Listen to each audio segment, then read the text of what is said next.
Hello दोस्तों, मैं गुड्डू कुमार इस टाइम से स्टडी ऑनलाइन प्लेटफॉर्म पर सभी छात्र एवं छात्राओं को स्वागत करते हैं। आइए दोस्तों, तो आज हम लोग गाइड करते हैं हिस्ट्री क्लास 10th का, जो चैप्टर का नाम है भारत में राष्ट्रवाद। इस भारत में राष्ट्रवाद पर मेरा 6 वीडियो आ चुका है दोस्तों, और ये मेरा आज 7वां वीडियो है। यानी कि 6 वीडियो इससे पहले बना चुके हैं दोस्तों। जो दोस्तों नहीं देखे हैं, इनसे पहले 6 वीडियो देख लीजिएगा, उसके बाद ये मेरा 7वां वीडियो देखिएगा दोस्तों। जो 7वां वीडियो है, इसमें आज बात करेंगे सविनय अवज्ञा आंदोलन। सविनय अवज्ञा आंदोलन के बारे में जानेंगे दोस्तों। और दूसरा इस टॉपिक है नमक सत्याग्रह। आज यही 2 टॉपिकों पर बात करेंगे दोस्तों हम। एक पहला टॉपिक है सविनय अवज्ञा आंदोलन, और एक दूसरा टॉपिक है नमक सत्याग्रह, यानी कि दांडी मार्च कब हुआ था। तो पहले दोस्तों चलते हैं कि सविनय अवज्ञा आंदोलन क्यों हुआ था। भारत में सविनय अवज्ञा आंदोलन की शुरुआत गांधी जी को आखिर क्यों करना पड़ा था, किन परिस्थितियों में गांधी जी ने सविनय अवज्ञा आंदोलन की शुरुआत की थी। आखिर गांधी जी के साथ ऐसा कौन सा मजबूरी हो गया था कि जिन्होंने सविनय अवज्ञा आंदोलन की शुरुआत कर दी थी। तो दोस्तों, सविनय अवज्ञा आंदोलन की शुरुआत 1930 ईस्वी में गांधी जी ने किए थे। जो गांधी जी थे, लॉर्ड इरविन से 11 मांग रखे थे कि अगर आप मेरे 11 मांग को मान लेते हैं तो हम इस सविनय अवज्ञा आंदोलन को स्थगित कर देंगे। तो जो गांधी जी थे, लॉर्ड इरविन से 11 सूत्री योजनाओं की मांग रखी, लेकिन लॉर्ड इरविन ने इस पर कोई ध्यान नहीं दिया। तो गांधी जी ने पुनः सविनय अवज्ञा आंदोलन की शुरुआत कर दिए थे। और दोस्तों, ये कारण है सविनय अवज्ञा आंदोलन के कारण आ जाता है, जैसे आ जाता है साइमन कमीशन इसका कारण है सविनय अवज्ञा आंदोलन होने का। नेहरू रिपोर्ट, ये भी है सविनय अवज्ञा आंदोलन होने का ही कारण। आर्थिक मंदी, ये भी दोस्तों सविनय अवज्ञा आंदोलन होने का ही कारण है। उसके बाद आता है समाजवाद का बढ़ता प्रभाव, यह भी सविनय अवज्ञा आंदोलन का ही कारण है।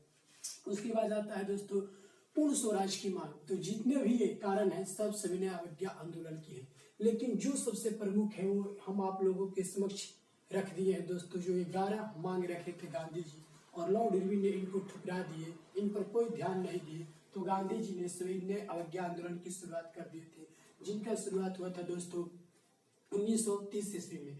तो महात्मा गांधी जी 11 सूत्री योजनाओं की मांग किए थे।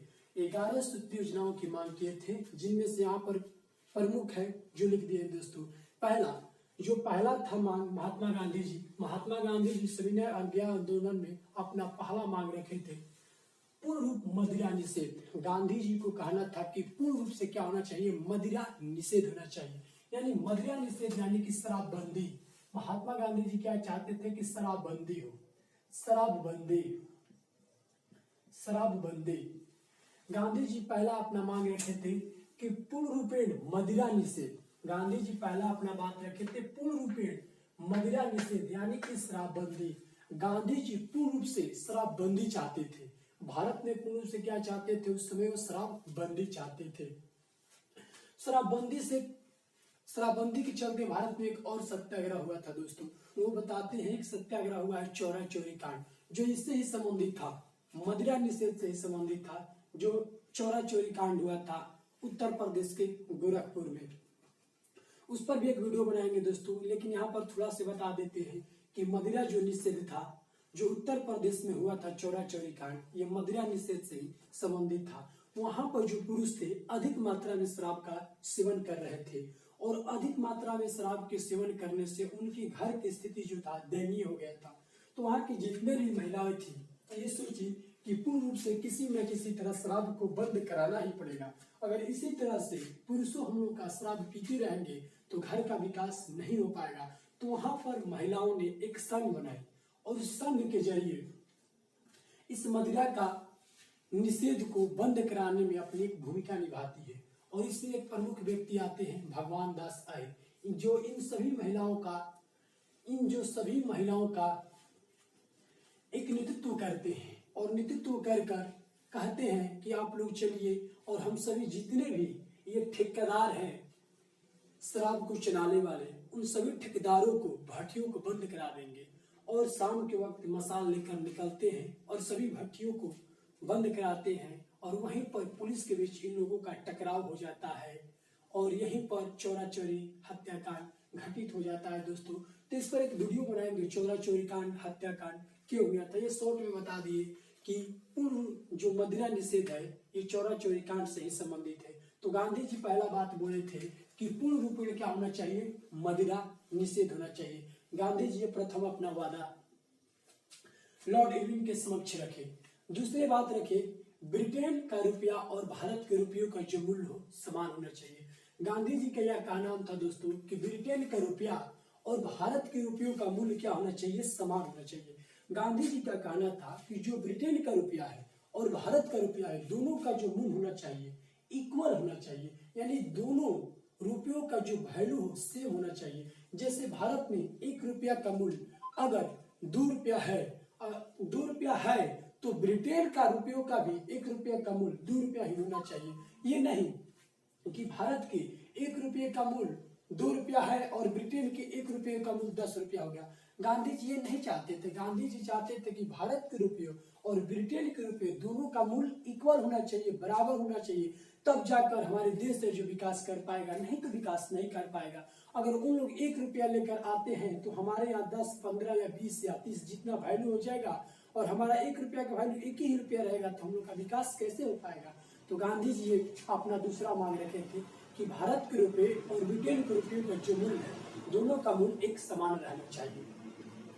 उसके बाद गांधी जी अपना तीसरा मुद्दा रखे, भूमि लगान आधा किया जाए। जो भूमि लगान था उसको गांधी जी बोले कि इसको आधा किया जाए, क्योंकि लगान जो अंग्रेज थे काफी अधिक यहाँ के किसानों पर लगा दे रहे थे। तो गांधी जी बोले कि नहीं, जो लगान लगाया गया है उसको आधा कर दिया जाए। और लगान से संबंधित ही भारत में कितने आंदोलन हो चुके थे। तो गांधी जी बोले कि नहीं, क्या करना है, लगान को आधा किया जाए। उसके बाद गांधी जी चौथा अपना यहाँ पर समक्ष अपना रखे कि नमक कानून समाप्त किया जाए। गांधी जी का चौथा मुद्दा था कि नमक कानून को समाप्त किया जाए। जो अंग्रेज थे वो नमक कानून समाप्त नहीं करना चाह रहे थे। जो अंग्रेज थे तो नमक कानून होता क्या है, नमक कानून क्या था, इसे क्यों गांधी जी समाप्त करना चाहते थे। नमक कानून में अंग्रेज ये बोलते थे कि भारत में जो भी नमक का उत्पादन होगा वे सिर्फ अंग्रेज ही बनाएंगे। अंग्रेज नमक को बनाते थे और भारतीय लोगों को विवश करते थे कि आप लोग नमक खरीदिए, आप लोग नमक नहीं बना सकते हैं, हमारे द्वारा बनाए गए नमक को ही आप खरीद सकते हैं। जबकि जो भी अंग्रेज थे समुद्र के पानी यानी हमारे ही पानी से, समुद्र के पानी से नमक बनाते थे और इतना पाबंदी लगा दिए थे कि भारत के लोग नमक नहीं बनाएंगे। जितने भी नमक का उत्पादन होगा वो कौन बनाएंगे, तो अंग्रेज लोग ही बनाएंगे। तो गांधी जी बोले कि नहीं, इस नियम को क्या करना है, इस प्रथा को समाप्त करना है। तो चौथा अपना मुद्दा रखे थे कि नमक कानून समाप्त किया जाए। उसके बाद पांचवा मुद्दा रखे थे, सेनाओं पर जो खर्च किया जा रहा है 50% कम किया जाए। गांधी जी बोले कि जो सेनाओं पर खर्च किया जा रहा है वो खर्च 50% क्या किया जाए, कम किया जाए। अगर अधिक से अधिक आप लोग सेना पर ही रुपया खर्च कर देंगे तो हमारे जो अर्थव्यवस्था है इसका क्या होगा। तो गांधी जी बोले कि सेनाओं पर जो खर्च है कितना, 50% कम किया जाए। उसके बाद छठा जो महात्मा गांधी जी थे अपना मुद्दा रखे कि सरकारी नौकरियों का वेतन आधा किया जाए। उस समय भी सरकारी नौकरी जो जितने भी कर्मचारी थे उनको वेतन जो अंग्रेज लोग थे काफी दे रहे थे, क्योंकि सरकारी नौकरियों में सबसे ज्यादा अच्छा जो पद होता था वो अंग्रेजों लोगों के ही पास था और जो भारतीय लोग थे उनको सिर्फ चपरासी का पद दिया जाता था। तो गांधी जी बोले कि यहाँ पर जितने भी सरकारी जॉब करने वाले व्यक्ति हैं उनको वेतन क्या कर दिया जाए, आधा कर दिया जाए। उसके बाद गांधी जी अपना अगला मुद्दा रखे थे कि विदेशी वस्त्रों पर जो आयात कर लगाया जाए, विदेशी वस्त्रों पर क्या किया जाए, आयात कर लगाया जाए। जो अंग्रेज थे उस समय 1882 ईस्वी में जो वस्तुओं का आयात करते थे उस पर से कर हटा दिए थे, जिससे उन लोगों का जो वस्तु भारत में जब आता था तो काफी सस्ता में यहाँ पर बिकता था, क्योंकि उन लोगों का टैक्स नहीं देना पड़ रहा था, कर नहीं देना पड़ रहा था और आसानी से उन लोगों का वस्तु भारत में आ जाता था और कम दाम पर यहाँ पर बेचते थे। जबकि भारत में जो उत्पादन हो रहा था वस्तु काफी महंगा पड़ रहा था और जिससे भारतीयों का वस्तु नहीं बिक पा रहा था। तो गांधी जी बोले कि कर को क्या किया जाए, लगाया जाए। अगर कर लग जाएगा तो उन लोग का भी वस्तु है जो महंगा हो जाएगा, जिससे हम लोग का जो वस्तु है वो बिक पाएगा। तो गांधी जी बोले कि विदेशी वस्तुओं पर क्या किया जाए, आयात कर लगाया जाए। जो कर होता है उसको लगाया जाए, आयात कर लगाया जाए। दोस्तों यहाँ पर कर होगा, आयात कर लगाया जाए। अगला अपना मुद्दा रखे थे कि भारतीय समुद्र तट, जितने भी भारतीय समुद्र तट है केवल भारतीय लोगों के ही सुरक्षित रहेगा।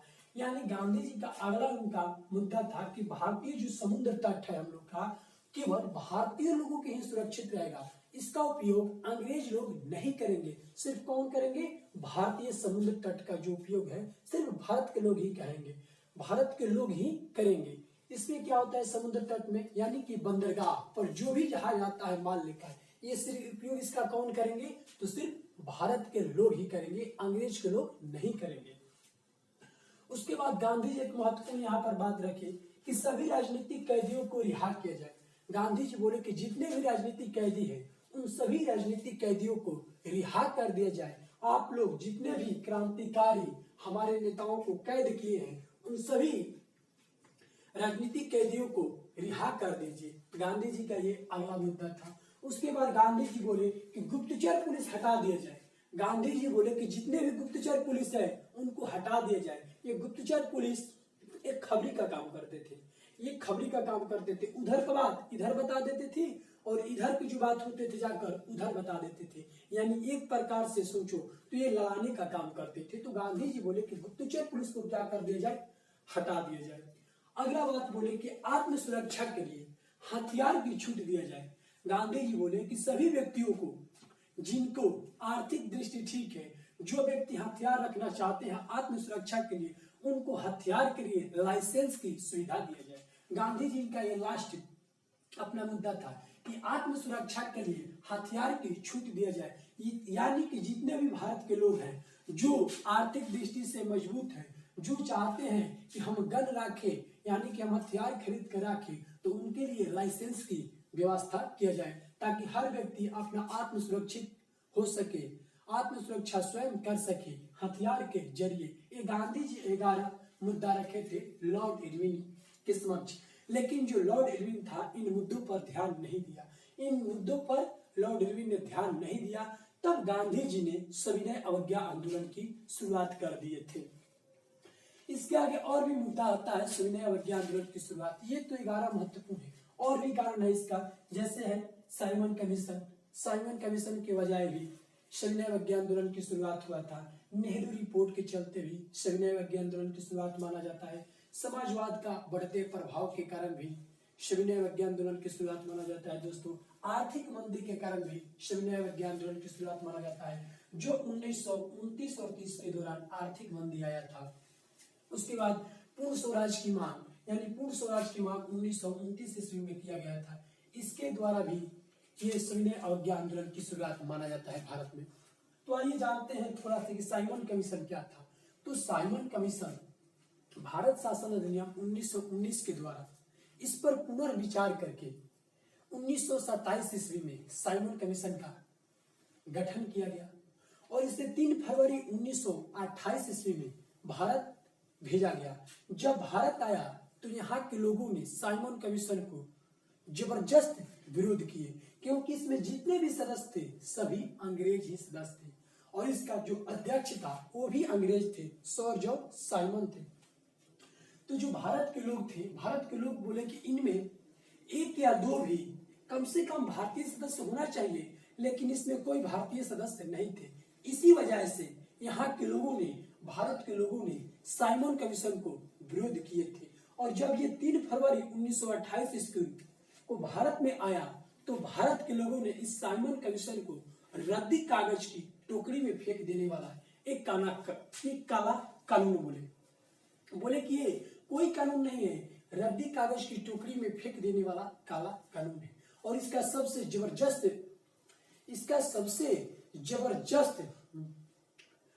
विद्रोह या विरोध, इसका सबसे जबरदस्त विरोध लाला लाजपत राय जी किए थे। लाला लाजपत राय इसका सबसे ज्यादा जबरदस्त विरोध किए थे और इसी वजह से उनको पुलिस की लाठियों से जबरदस्त प्रहार किया गया था, जिस कारण 1 वर्ष के 1 माह के बाद उनका मृत्यु हो गया था। इन्हीं साइमन कमीशन के विरोध के कारण लाला लाजपत राय का दोस्तों मृत्यु हो गया था। तो ये था साइमन कमीशन, इस पर भी एक वीडियो बना चुके हैं दोस्तों, तो वहां पर जाइएगा तो बहुत डिटेल्स में बताएं कि साइमन कमीशन क्या था। अगला था नेहरू रिपोर्ट, कि नेहरू रिपोर्ट क्या है, क्यों इसके नेहरू रिपोर्ट में क्या ऐसा बात था कि साइमन कमीशन के बाद नेहरू रिपोर्ट ऐसा क्या था इसमें कि सविनय अवज्ञा आंदोलन की शुरुआत करना पड़ा। तो जो नेहरू रिपोर्ट था, जब साइमन कमीशन को विरोध किया गया तब जो अंग्रेज थे बोले कि ठीक है, आप ही लोग एक कानून बनाइए और आप ही लोग एक कानून बनाकर दिखाइए, अगर भारत को हम आप लोगों को अभी ही आजाद कर देते हैं, अगर दे देते हैं तो आप लोग कैसे चलाइएगा, हमको ये बताइए। तो यहाँ पर मोतीलाल नेहरू के द्वारा एक कानून बनाया गया था, यही था नेहरू रिपोर्ट। मोतीलाल नेहरू के द्वारा यहाँ पर एक कानून बनाया गया था और इसमें कानून बनाया गया कि हम लोग अगर भारत दे दिया जाएगा तो कैसे चलाएंगे। ये तो बना दिए थे, लेकिन यहाँ पर भारत के लोग आपस में ही इससे विद्रोह करने लगे कि इसमें ये बात नहीं लिखा गया है, इसमें ये बात नहीं है। लोग अलग अलग तरह से इसमें सोचने लगे, अलग अलग तरह से इसमें लोग सोचने लगे, आपस में ही लोगों का इसमें संबंध अच्छा नहीं था। यही था नेहरू रिपोर्ट जो 1928 ईस्वी के दौरान बनाया गया था। उसके बाद है समाजवाद। समाजवाद क्या है, समाजवाद का बढ़ता प्रभाव क्या है। देखो, समाजवाद एक चैप्टर का ही नाम है, समाजवाद और साम्यवाद। वहां पर पढ़ना, इसको डिटेल से बता देंगे कि समाजवाद और साम्यवाद क्या होता है। जो समाजवाद होता है, ये समाज में हमारी समानता लाना चाहता है, लेकिन समाज में समानता कैसे आएगा। ये जो समाजवाद है ये बोलता है दोस्तों कि जो समाजवाद है समाज में समानता लाना चाहता है, यानी व्यक्तियों को इक्वल करना चाहता है। तो कैसे व्यक्ति इक्वल होंगे, कैसे व्यक्ति समान होंगे, कैसे व्यक्ति बराबर होंगे। ये बोलता है कि अगर हम लोग खरीफ फसल का उत्पादन करते हैं, खरीफ फसल यानी कि धान, जो धान का उत्पादन करते हैं, अगर उत्पादन किए उसको तो ये जाएगा राज्य सरकार के पास, और जो राज्य सरकार है वो भेजेगी हमारे राज्य में, और सभी व्यक्तियों को एक बराबर बराबर में बांटा जाएगा। इसे ही ये समानता आएगा, इस प्रकार समानता आएगा। तो ये होता है दोस्तों समाजवाद। इस पर एक अगला वीडियो बना देंगे जो कि चैप्टर में पढ़ना है समाजवाद और साम्यवाद में, तो वहां पर इसको बहुत डिटेल्स में बता देंगे। एक आर्थिक मंदी, आर्थिक मंदी का दौर आया था 1929 और 30 ईस्वी में। आर्थिक मंदी का दौर यानी कि आर्थिक दृष्टि जो होता है पूरी तरह से कमजोर हो जाएगा। कोई भी व्यक्ति आर्थिक दृष्टि से पूरी तरह से कमजोर हो जाता है तो उसका जो विकास है रुक जाता है। इसी प्रकार हम लोग का एक समय आया था 1929 और 30 में, आर्थिक मंदी का दौर था। अगला एक कदम था पूर्ण स्वराज की मांग। पूर्ण स्वराज की मांग 1929 ईस्वी में लाहौर अधिवेशन में पंडित जवाहरलाल नेहरू के द्वारा किया गया था। और यहीं पर जो पंडित जवाहरलाल नेहरू थे, मध्य रात्रि में तिरंगा झंडा फहराए थे। रावी नदी के किनारे जो पंडित जवाहरलाल नेहरू थे तिरंगे झंडे को फहराए थे, और आगे बोले कि आगे चलकर 26 जनवरी 1930 ईस्वी को ही ये हमारा गणतंत्र दिवस जो मनाया जाता है, यानी कि मनाने की शुरुआत की थी। यहीं पर बोले 26 जनवरी 1930 को ही क्या मनाएंगे हम लोग, तो गणतंत्र दिवस मनाएंगे। तो ये था पूर्ण स्वराज की मांग। इस पर भी एक दोस्तों वीडियो बना चुके हैं, वो देख लीजिए कि पूर्ण स्वराज की मांग क्या था, कि पूर्ण स्वराज क्या था।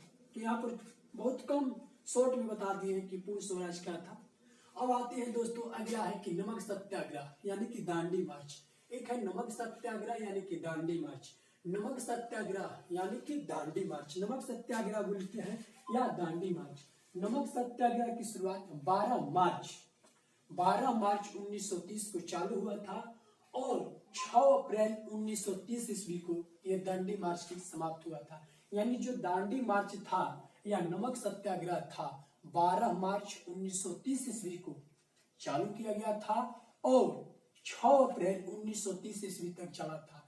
यानी कि दोस्तों ये जो दांडी मार्च था गांधी जी के द्वारा 24 दिनों तक 78 व्यक्तियों के साथ लगभग 250 किलोमीटर की दूरी तय किए थे और दांडी नामक स्थान पर पहुंचकर समुद्र के पानी से नमक बनाकर इस कानून को तोड़े थे। इसे ही नमक सत्याग्रह या दांडी मार्च के नाम से जाना जाता है। अब बात आता है कि ये नमक कानून क्या था। ये नमक कानून कैसा कानून था।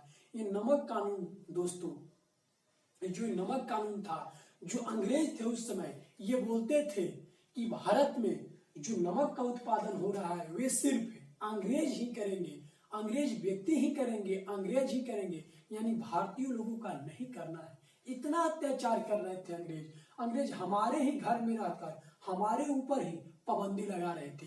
वो बोल रहे थे कि जो नमक का उत्पादन हो रहा है, समुद्र के पानी से जो नमक तैयार किया जा रहा है, ये नमक कौन तैयार करेंगे? तो सिर्फ अंग्रेज लोग का ही अधिकार है इस पर। अंग्रेज लोग ही समुद्र के पानी से नमक बनाएंगे और जो नमक तैयार होगा वो भारतीय लोग खरीदेंगे। भारतीय लोग अपने से नमक नहीं बना सकते हैं। तो गांधी जी बोले कि ऐसा नहीं हो सकता है, हमारे ही देश में, हमारे ही समुद्र के पानी से आप लोग नमक बनाइएगा और मनमाने ढंग से बेचिएगा और उसको ही हम खरीदेंगे, ऐसा कभी नहीं होगा।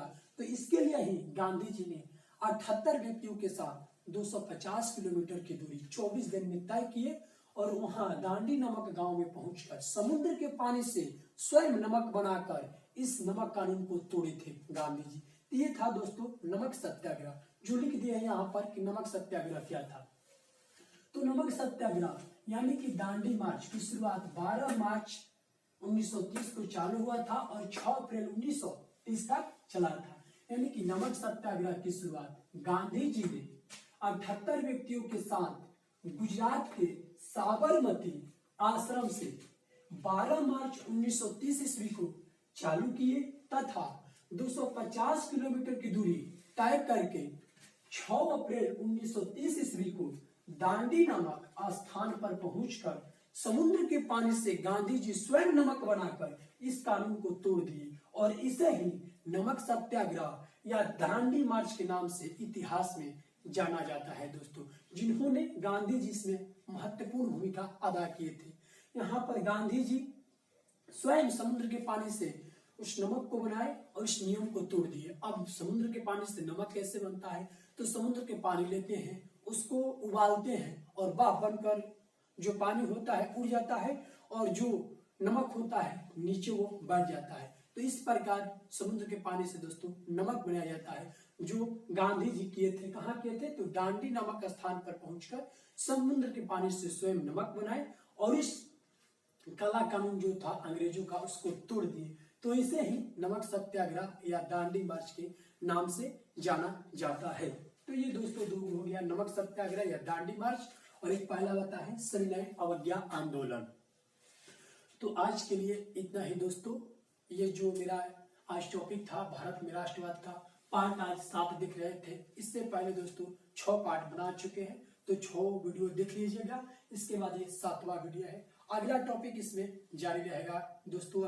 अभी कम से कम 2 वीडियो आएगा दोस्तों इसका। इसके बाद ये चैप्टर पूरा हो जाएगा। इसके बाद ये जो चैप्टर का क्वेश्चन आंसर है वो भी करा देंगे। जो एग्जेक्टिव है, रिक्त स्थान है, वो सब क्वेश्चन करा देंगे दोस्तों।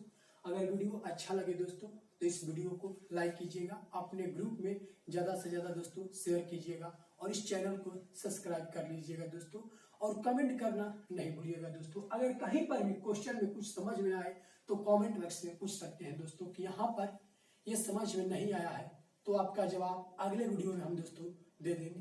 तो आज के लिए इतना ही दोस्तों, धन्यवाद।